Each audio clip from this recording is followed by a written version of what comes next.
भारतीय संस्कृति में यज्ञ, योग एवं आयुर्वेद जैसी अमूल्य विद्याएं हैं, जिसका मूल है वेद। इतिहास की ओर दृष्टि डालें तो भगवान राम, भगवान कृष्ण से लेकर राजा महाराजाओं, ग्रामवासियों व अरण्यवासी ऋषियों की कुटियों तक नित्य व नैमित्तिक यज्ञों का प्रचलन देखने को मिलता है। जिनको किडनी की कल भ्राता जी आए थे, किडनी की प्रॉब्लम क्या होती है? हम जो पानी पीते हैं वो ज्यादा बहुत पीते हैं, बहुत कम पीते हैं। ज्यादा बीमारी होती है कम पानी कम पीने से। दूसरा, वो पानी अशुद्ध है, उसके अंदर अलग अलग द्रव्य ज्यादा मात्रा में घुले हुए हैं, और उसको लिया तो उससे और ज्यादा मात्रा में प्रॉब्लम होने लगती है। और उसके साथ साथ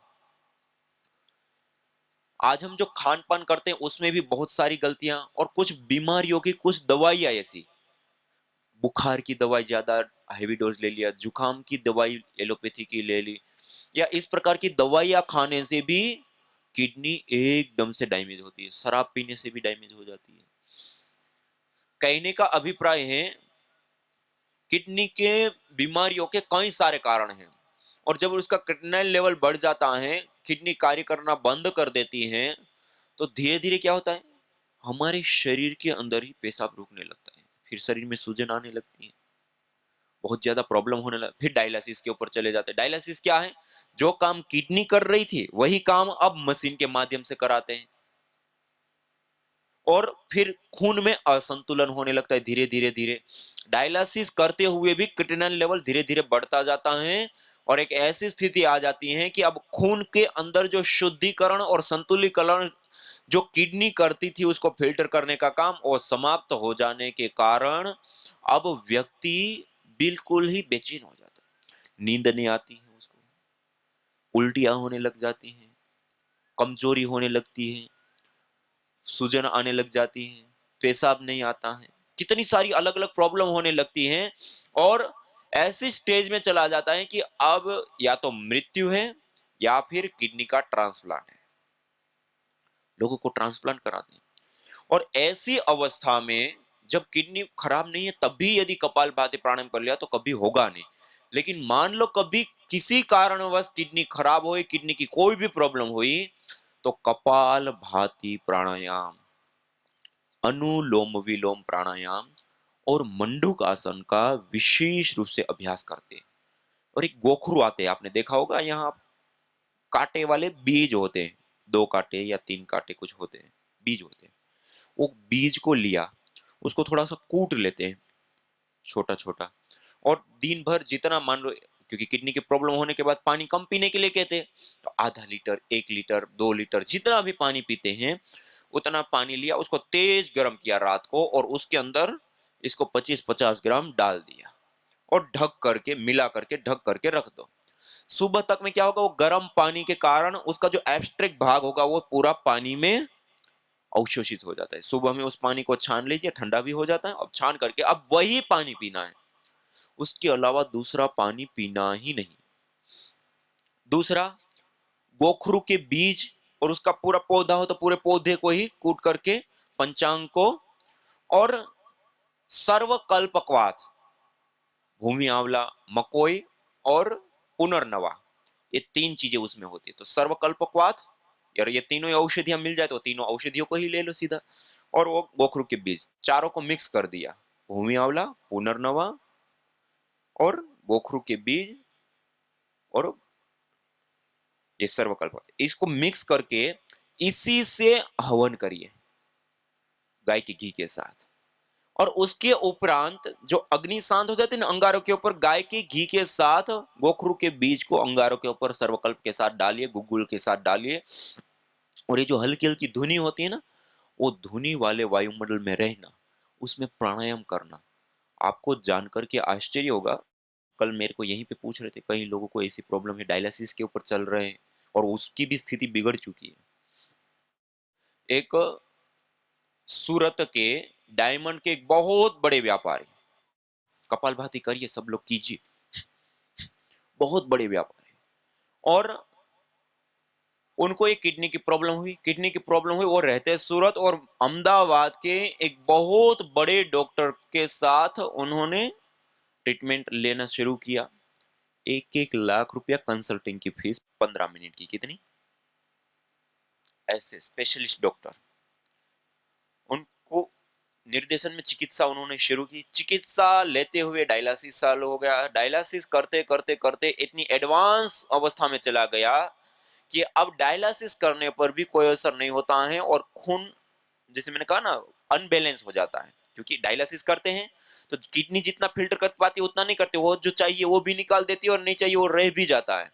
फिर क्या कहते हैं, कई सारे अलग अलग इंजेक्शन दे करके उस खून को बैलेंस करते हैं, और फिर भी उतना बैलेंस वो प्राकृतिक रूप से जो होता है वो नहीं होता है। फिर क्या होता है, कॉम्प्लिकेशन होती है, उल्टियां होने लग जाती है, चिड़चिड़ापन होने लग जाता है, नींद ही नहीं आती है।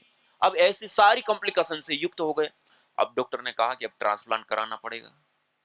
ट्रांसप्लांट के लिए उन्होंने कहीं और विदेश में तय किया, किडनी किसी की लेना, कई लाख रुपए तो किडनी के ही लगते हैं।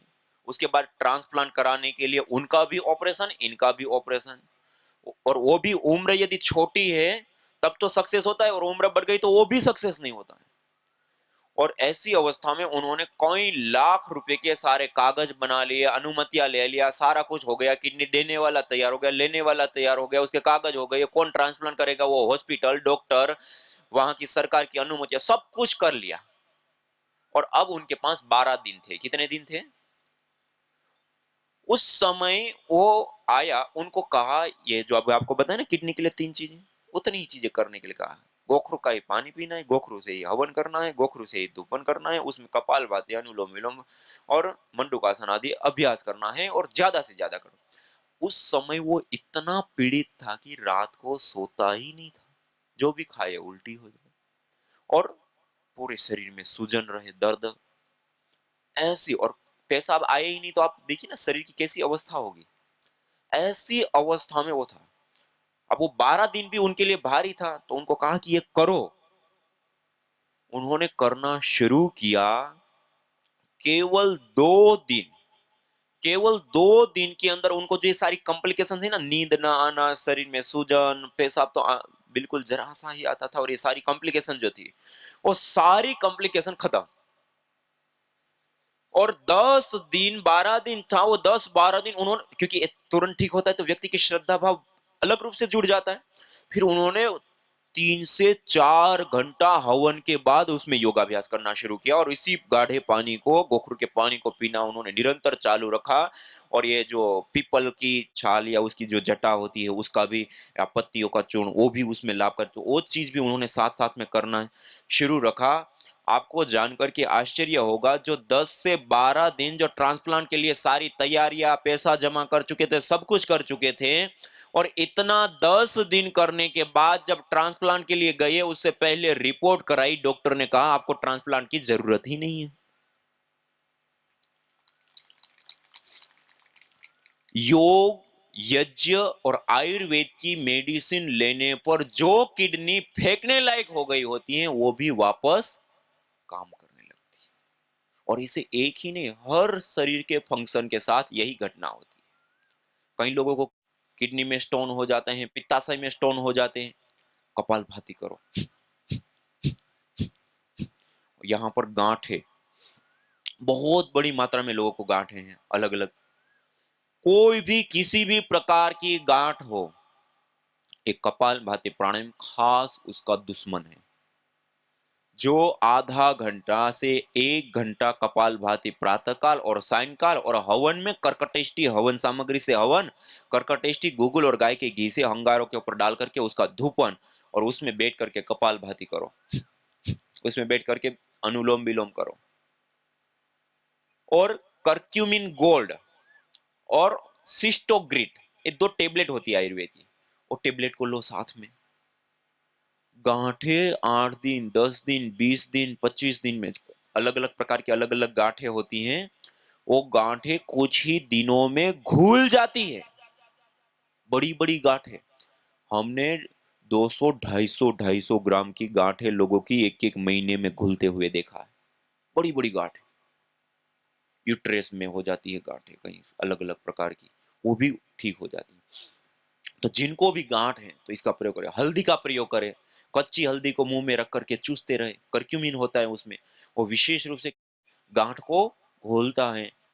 गोधन अर्क या गाय का जो गौमूत्र होता है उसका सेवन, ये भी गांठ को घोल देता है, तो उसका प्रयोग करें। गोधन अर्क का सेवन करें, करक्यूमिन गोल्ड का सेवन करें, सिस्टोग्रिट का सेवन करें, कपाल भाती करें, कर्कटेष्टि से हवन करें, और कर्कटेष्टि से हवन करके उसमें कपाल भाती और अनुलोम विलोम करें। किसी भी प्रकार की गांठ है, और दूसरा गांठ के साथ साथ कई जगह पर किसी को एडी की हड्डी बढ़ जाती है, किसी को ये हड्डी इधर से बढ़ जाती है, या अलग अलग जगह पर हड्डी बढ़ जाती है, तो हड्डी बढ़ गई है तो ऐसे में भी ये कपाल भाती प्राणायाम और यही उपचार लेते हैं, अद्भुत लाभ होता है और तुरंत लाभ होता है। तो इस प्रकार से किडनी के लिए आपको बताया। दूसरा गांठों के लिए, हड्डी बढ़ जाती है तो उसके लिए कपाल भाती के बाद आइए थोड़ा सा अनुलोम विलोम प्राणायाम कीजिए। लंबा गहरा श्वास भरते हुए, लंबा गहरा श्वास छोड़ते हुए, पूरी सहजता पूर्वक, एकाग्रता पूर्वक, निरंतरता पूर्वक। और जैसे हमने ये हवन किया ना, हवन करने के उपरांत जब हम हवन भी करते हैं ना रोगानुसार, तो जो रोग विशेष है उस रोग विशेष की जो जड़ी बूटियां हैं उन जड़ी बूटियों से ही हवन करते हैं, और जब अग्नि शांत हो जाती है तब वही रोग विशेष की जड़ी बूटियां प्लस गुग्गुल और गाय का घी तीनों को बराबर मात्रा में मिक्स करके, समान मात्रा में मिक्स करके थोड़ा सा अंगारों के ऊपर एक स्थान पे रख दे, तो हल्की हल्की धुनी उठती रहती है। उस धुनी वाले वायुमंडल में रहना, उसमें प्राणायाम करना, उसमें योगाभ्यास करना, वो उस रोगी के लिए और विशेष बेनिफिशियल हो जाता है, क्योंकि वो नॉर्मल एयर में योग करने की जगह पर अब मेडिकेटेड एयर में योग करता है। पहले वो नॉर्मल एयर के अंदर रहता था, अब मेडिकेटेड एयर के अंदर रहता है। इस कारण से जो बड़े बड़े रोग होते हैं वो रोग भी ठीक हो जाता है। तो ये अनुलोम विलोम प्राणायाम, लंबा गहरा सांस भरना, लंबा गहरा सांस छोड़ना, सहजता पूर्वक, निरंतरता पूर्वक। और देखिए मस्तिष्क से संबंधित रोगों के लिए, जिनको सिर दर्द है, माइग्रेन है, डिप्रेशन है, आधा सीसी का रोग है, आधा सीसी के रोग के लिए एक अद्भुत नुस्खा आपको बता रहा हूं, अनुभूतात्मा। आधा सीसी का रोग होता है ना, उसमें क्या होता है, आधे सिर में दर्द होता है, और कई बार ज्यादातर उसमें समय के अनुसार दर्द होता है। जैसे जैसे सूर्य निकलेगा, अस्त होगा, उसमें एक निश्चित टाइम दिन का होता है, इस समय पे दर्द होगा, इस समय पे उतर जाएगा। अब ये जो आधा सीसी का रोग होता है, आंख होगा ना, यहाँ पर आंख, आंकड़ा, मदार, रुई, क्या बोलते हैं, अकोना की बिल्कुल निकलती हुई कोमल सी पत्ती होती है ना, बिल्कुल निकलती हुई छोटी सी पत्ती, बड़ी पत्ती नहीं लेना, बिल्कुल वो जहरीला पौधा होता है, इसलिए उसको जैसे सुबह से दोपहर तक में उसका जहर बढ़ता है, दोपहर के बाद जैसे जैसे सूर्य ढलता है उसका जहर कम होता जाता है। शाम के टाइम में वो कोमल सी 3 पत्तियों को तोड़ते, कितनी, 5-6 बजे के आसपास, और जितनी वो पत्ती हैं उतनी ही मात्रा में गुड़ लेते हैं, और गुड़ और उन दोनों को पूरा मिक्स कर देते हैं अच्छे से पीस करके, और 3 भाग करके समान भाग में रख देते हैं। दूसरे दिन जब सूर्योदय होता है उसकी 45 मिनट पहले एक भाग को खा लेते हैं, सूर्योदय के समय एक भाग को खाते हैं, और सूर्योदय के बाद 45 मिनट बाद एक भाग को, 3 बनाए थे, तीनों को ऐसे लेते हैं। ज्यादातर लोगों को ये जो आधा सीसी का रोग होता है ना, 8-8, 10-10, 20-20 साल लगातार जी रहे और एलोपैथी की दवाइयां खा रहे, कुछ नहीं होता। ये एक बार डोज लेने से आधा सीसी का रोग दूर हो जाता है, और किसी किसी को 3 बार लेना पड़ता है, किसी किसी को। ये परमानेंट इलाज है, एक बार लेने से समाप्त। हमारे साथ हमारे आचार्य अभिषेक जी रहते, उनको भी ऐसे ही आधा सीसी का दर्द हुआ करता। हमारे गुरु जी आचार्य प्रद्युम्न जी महाराज ने उनको एक बार ऐसे ही बताया कि इसको ऐसे ले लो। वो कितने समय से परेशान थे, एक बार उन्होंने लिया, एक बार में ठीक हो गया। इतनी बड़ी छोटी सी चीज है लेकिन कितना बड़ा परिवर्तन, छोटी छोटी चीजों से। तो कहने का अभिप्राय, जो मस्तिष्क से संबंधित रोग हैं तो आधा सीसी का है तो इसका उपयोग भी कर सकते हैं। दूसरा, मेधावटी टेबलेट होती है, और न्यूरोग्रिड, जिनको ज्यादा प्रॉब्लम है तो न्यूरोग्रिड भी साथ में लेते हैं, और मेधा क्वाथ आता है उसका काढ़ा बना करके पीते हैं। मेधिष्टि हवन सामग्री से हवन करते हैं, मस्तिष्क के पोषण के लिए सबसे जबरदस्त होती है। क्या? मेधिष्टि, ब्राह्मी, शंखपुष्पी आदि मालकांगनी से लेकर के अलग अलग विशेष औषधियां उसमें निर्मित होती है। सब कीजिए, अनुलोम विलोम कीजिए, किसी का हाथ नीचे नहीं आएगा, करिए, सब कीजिए, अनुलोम विलोम सब कीजिए। देखिए मस्तिष्क से संबंधित रोगों में क्या होता है, एक प्रॉब्लम होती है जब बच्चा जन्म से ही बुद्धि का विकास नहीं हो पाता है, समझ नहीं पाता है चीजें, उम्र बढ़ जाती है, उम्र के साथ जितनी समझ बढ़नी चाहिए वो नहीं बढ़ती है, कई बार वो पहचान नहीं पाता है। उसके साथ साथ बाद में भी कई बार एक्सीडेंट हो जाता है, कुछ ऐसा चोट लग जाती है, उसके कारण भी मस्तिष्क डिस्टर्ब हो जाता है। किसी किसी प्रकार का दर्द सिर में निरंतर बना रहता है, अलग अलग प्रकार के दर्द, या फिर नींद नहीं आना, स्ट्रेस, तनाव, डिप्रेशन में रहना, या इस प्रकार की जो अलग अलग बीमारियां होती हैं, तो उन सब के लिए मेधावटी, न्यूरोग्रिट और इसके साथ साथ मेधा क्वाथ का आप सेवन करें। मेधा क्वाथ को क्या करते हैं, पानी बना लेते हैं, एक तो नॉर्मल पानी हम लेते हैं और एक मेडिकेटेड पानी, मेधा क्वाथ का पानी पीते हैं।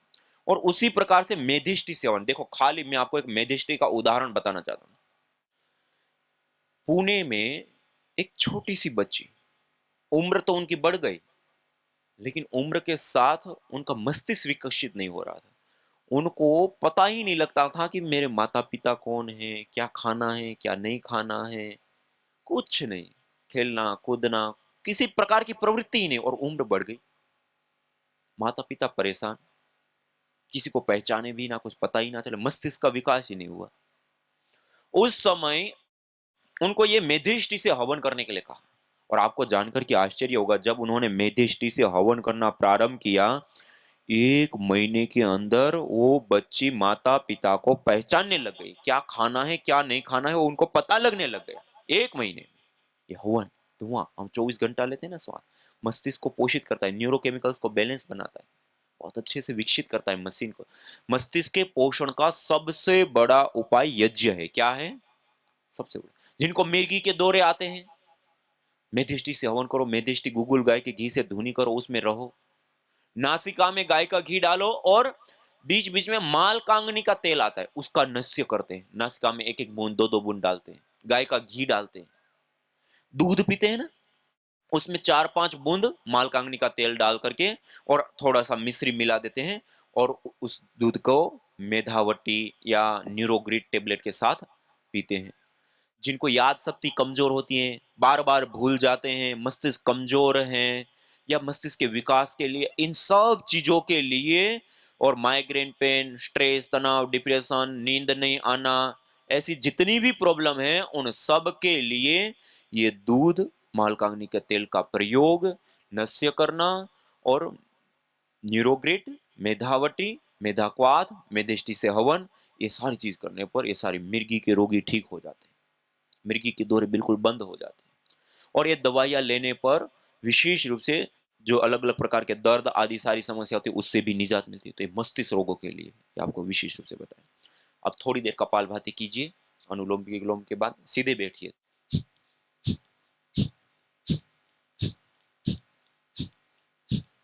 ये मस्तिष्क रोगों के लिए। इसी प्रकार हड्डियों की कमजोरी है तो कैल्शियम की कमी, कैल्शियम की कमी के लिए एक तो हम चूना आदि का प्रयोग करें, जैसे दाल आदि बनाते हैं उसमें थोड़ा सा प्रयोग कर लिया, या फिर वैसे ही किसी भी प्रकार से हम चूना को थोड़ा सा खाएं। और दूसरा होता है कैल्शियम, विशेष रूप से आयुर्वेद के अंदर रस रसायन विद्या जो भस्म लेते हैं ना, उन भस्मों में मोती पिष्टी आदि कुछ विशेष औषधि थे, वो विशेष रूप से कैल्शियम की आपूर्ति करता है। और ये जो हम हवन करते हैं ना, हवन करने के बाद जो अवशेष, राख, भस्म, जो भभूत होती हैं, ये भभूत के अंदर भी बड़ी, आपको जानकर के आश्चर्य होगा, जूनागढ़ यूनिवर्सिटी में इसके ऊपर रिसर्च हुए, कैल्शियम का सबसे बड़ा स्रोत चूने को माना जाता है, कई सीसी उसमें चूना होता है। जूनागढ़ की यूनिवर्सिटी में रिसर्च हुआ, गाय के गोबर से हवन करने पर जो भस्म बचती हैं, उस भस्म के अंदर उससे भी कई गुना ज्यादा कैल्शियम होता है। कैल्शियम भी होता है, आयरन भी होता है, जिंक होता है, पोटेशियम होता है, मैग्नीशियम होता है, जो खनिज हमें चाहिए। तो ये जो हवन करने के बाद जो भस्म, राख, भभूत बचती है ना, उसको थोड़ा सा पहले कपड़े, पतले कपड़े से छान लेते हैं, उसके बाद उसको थोड़ा सा पत्थर से पीस लेते हैं, खरल कर लेते हैं, इस भस्म का सेवन करना, पानी में मिला करके पानी को पी गए, ये हड्डियों को मजबूत करने के, बॉडी को अल्कलाइन करने के, जिनको एसिडिटी की बहुत प्रॉब्लम लेते हैं ना, इनो और पता नहीं क्या क्या लेते रहते हैं, आप अपनी यज्ञ की भस्म में 1 चम्मच डालिए और घोल करके पी जाइए, एकदम से देखिए एकदम से पित्त शांत हो जाता है। तो ये विशेष लाभ के लिए इसका हम प्रयोग कर सकते हैं। तो हड्डियों के लिए कैल्शियम की हमें आवश्यकता होती है, भस्म का प्रयोग करके हम ले सकते हैं। इसी प्रकार आयुर्वेद की जो रस रसायन वेद या भस्म आदि होते हैं उसका हम प्रयोग कर सकते हैं। और कपाल भाती और अनुलोम विलोम प्राणायाम, किसी भी प्रकार की कोई भी हड्डियों से संबंधित प्रॉब्लम हो, हमने यहाँ तक देखी है कि मेरुदंड के अंदर, हड्डियों के अंदर में जो टीबी हो जाता है, वो टीबी भी यज्ञ पूर्वक प्राणायाम करने पर टीबी भी ठीक हो जाता है। न जाने कितनों ने आहुतियां दी इन अमित्र रोगों के संतापों से, है वर्तमान भी आज दुखित, न पूछो भविष्य के प्रकोपों से। प्रत्युष पावनी होती जहां यज्ञानुष्ठान घर आंगन में, वहां मनुष्येतर सब झूमते शांति भरे सुख आनंद से। इदम हविर्यातु धाना नदी भेना इमाम वहत, अर्थात जैसे नदी का जल जाग को बहा ले जाता है, वैसे ही यज्ञ में आहूत की हुई हवि सभी प्रकार के रोग, दोष, ताप, संतापों को वैसे ही बहा ले जाती है जैसे नदी। जागो। माइक्रोबायोलॉजिकल प्रदूषण, मॉडर्न मेडिकल साइंस की भाषा में, जिसके कारण से हमें कम्युनिकेबल डिजीज अलग अलग प्रकार की होती हैं। बैक्टीरिया, वायरस और फंगस जनित बीमारियों के कारण आज पूरी दुनिया कई हजार करोड़ की दवाइयां खा जाती हैं, उसके बावजूद 1.25 करोड़ लोग मौत के मुंह में समा जाते हैं। और ये 1.25 करोड़ लोगों की मौत का जो कारणभूत बैक्टीरिया, वायरस, फंगस आदि हैं, उसको लिया गया पतंजलि रिसर्च इंस्टीट्यूट PRI में। और हम जो ये अभी छोटा सा जो हवन करेंगे ना, उस हवन को करने पर जो धूम्र उठता है, उस धूम्र को पहले केमिस्ट्री लैब के अंदर एनालाइज किया गया। GC-MS, MS gas chromatography, mass spectroscopy, एक गैस को माइक्रो लेवल पर एनालाइज करने की एक तकनीक होती है। उसमें जब एनालाइज किया गया तो इस यज्ञ के धूम्र के अंदर भारी मात्रा में एंटी माइक्रोबायल एक्टिविटी देने वाले कंपोनेंट्स पाए गए। उसके बाद इस धूम्र को उन जो 1.25 करोड़ लोगों की जान जा रही है, उन बैक्टीरिया, वायरस, फंगस आदि को माइक्रोबायोलॉजी लैब के अंदर ग्रो करके और उसके ऊपर इस धूम्र को जब दिया गया, केवल मात्र 5 से 7 मिनट के इस यज्ञ के धूम्र से 65% से लेकर के 96% तक बैक्टीरिया, वायरस, फंगस आदि नष्ट हो गए। यज्ञ भारतीय संस्कृति का मूल है। तो आइए हम संकल्प लें, संसार के श्रेष्ठतम कर्म यज्ञ को अपनाएं। पिंड और ब्रह्मांड में संतुलन कायम करने वाले यज्ञ को अपने जीवन का अभिन्न अंग बनाएं एवं प्रकृति मां के प्रति अपने ऋणों को अदा करें। विश्व स्वास्थ्य का एक नारा, यज्ञ से होगा जग उजियारा। भारतीय संस्कृति की अमूल्य विरासत यज्ञ की महिमा को जानने हेतु वैदिक चैनल पर प्रतिदिन प्रातः एवं सायं 11:30 बजे यज्ञ महिमा कार्यक्रम से जुड़े। विशेष जानकारी हेतु संपर्क करें। मोबाइल 9068565306।